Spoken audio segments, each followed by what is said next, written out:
Hello, welcome to this demo of SOLTISCAN, the software for OPTICON OPH3001, which is a very good handheld terminal for barcode scanning.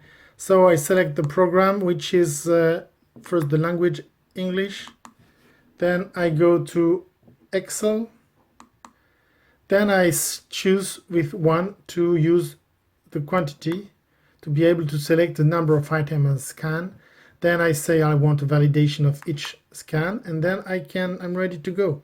Just press 1 to scan. I've got some barcodes here. I can enter the quantity, 6, okay. I can scan another barcode, enter quantity 2. I can scan this one. If there's no quantity, I don't care, just okay, it will be 1. When I finished, I use the escape key, and I'm ready to download. To do this, I need to connect to the PC.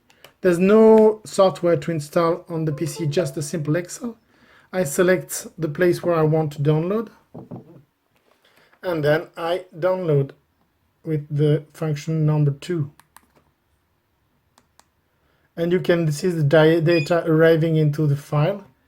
This is exactly what I have scanned. This is very powerful and very simple to use, nothing to install, just this reader you can find on our website, smartinventorymanager.com. Thank you very much.